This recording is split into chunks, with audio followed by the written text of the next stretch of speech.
Konnichiwa from Keswick Village. This is the Rorschach Japan update from the 13th of August, 2024.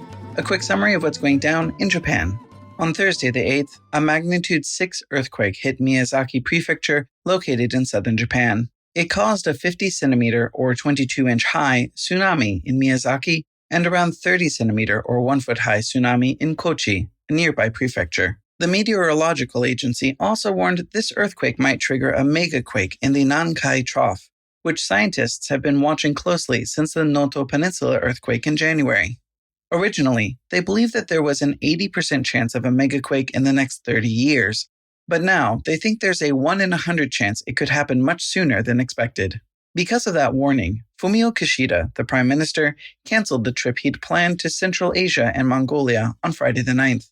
He said that people might be anxious since this is the first time the agency issued a megaquake warning without any clear idea of when exactly it will happen. He believed that he should stay in Japan for the next week to give directions in case a megaquake hit. Since Kishida is no longer flying to Central Asia, the countries are likely to hold the planned meetings online instead. In other news, Nagasaki held a Peace Memorial Ceremony on Friday the 9th, but both the US and British ambassadors decided to boycott the ceremony in protest because the city of Nagasaki did not invite Israel to attend. Shiro Suzuki, the Nagasaki mayor, said on Thursday the 8th that they didn't have any political reasons for not inviting Israel, but they didn't want to invite a country that has said that it might use nuclear weapons. They were also worried that people would start protesting against Israel during the ceremony, which would disrupt the memorial. However, atomic bomb survivors also asked both Nagasaki and Hiroshima, which held its Peace Memorial Ceremony on Tuesday the 6th, to not invite Israel because of its ongoing fight with Hamas in the Gaza Strip. Both cities also did not invite Russia because of its war in Ukraine. However, Hiroshima did invite Israel's ambassador. The atomic bombings weren't the only memorials this past week. Monday the 12th was the 39th anniversary of one of the worst plane crashes in the world, and many gathered at the site where, in 1985, a Japan Airlines plane crashed in the mountains of Gunma Prefecture on its way from Tokyo to Osaka, killing 520 passengers and crew. Only 4 people survived the crash. Most of the people who gathered at the crash site in Osaka Ridge were family members of the crash victims. Not everyone had time to mourn. That same day, Typhoon Maria hit northeastern Japan. Authorities issued evacuation orders for parts of Iwate and Aomori prefectures, both of which recently experienced heavy rains that put them at higher risk. More than 450 millimeters, or nearly 18 inches, of rain fell in Iwate within 48 hours, a new record that forced officials to release water from the Taki Dam in Kuji City. Both prefectures reported flooding and landslides. Some trains, such as the Akita, Tohoku, and Yamagata bullet trains, paused or delayed services. Airlines also canceled flights to and from the region. On Tuesday the 13th, the typhoon turned into a tropical depression, but officials said heavy rains would likely continue until Wednesday the 14th and warned that there could be more landslides, flooding in low-lying areas, swollen rivers, and strong winds. Even before the typhoon hit, it stirred up waves along the coast on Sunday the 11th, which may be what swept 2 men in their 20s out to sea off the coast of Ibaraki Prefecture. A group of 8 friends went swimming at Hirai Beach, and 2 members of the group got swept away. Police and a Japan Coast Guard helicopter conducted a search but did not find them. They are currently still missing. You'd think that would be enough natural disasters for 1 week, but unfortunately not. On Friday the 9th, 1 day after the Miyazaki quake, a magnitude 5 earthquake hit Tokyo and western Kanagawa Prefecture. Railway operators suspended bullet train services for around 10 minutes. A professor at the University of Tokyo's Earthquake Research Institute said that this event was likely unrelated to the potential Nankai Trough megaquake. Instead, it was the same kind of earthquake that Kanagawa experiences every few years.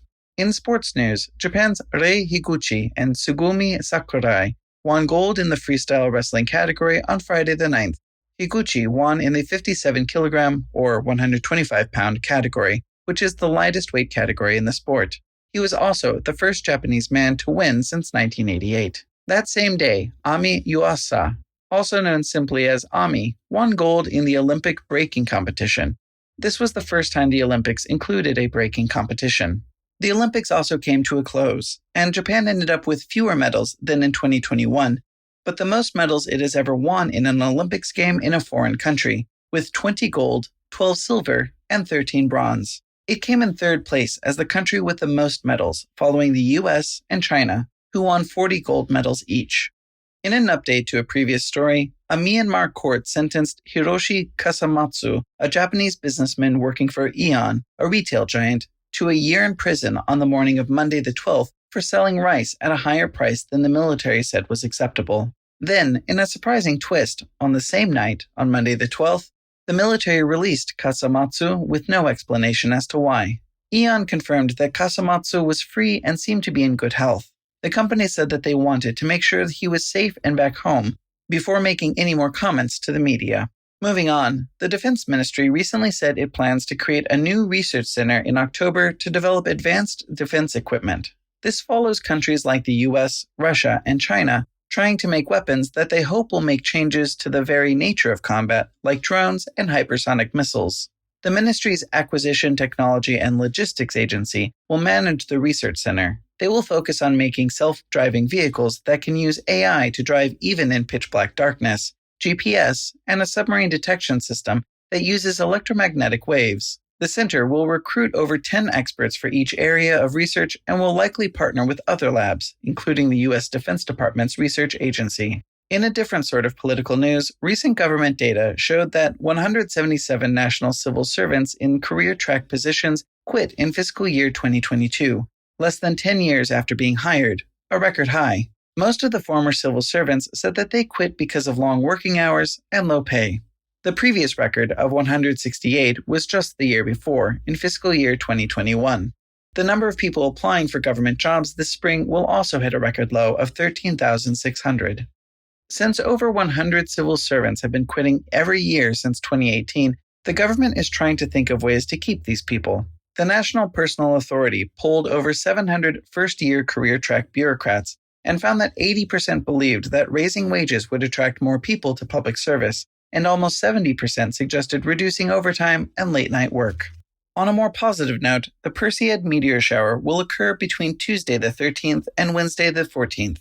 It is in the top 3 biggest meteor showers of the year, and in 2024 will be the first time in 3 years that people will be able to see it easily from Japan, since it will only be a half moon and the moonlight won't be too bright.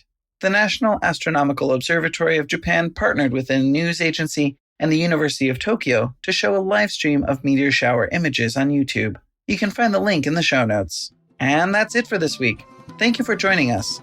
Are you a longtime listener or a longtime hanger-arounder in Japan? Want to participate in the show? Well, this is your chance. We're looking for listener anecdotes or tips about living in Japan to share with the community of listeners. Restaurant recommendations, tours you have enjoyed, cultural activities, anything you would like to share, we'll be happy to hear. Let's chat. Email us at info@rorschach.com with a relevant subject line. Mata ne!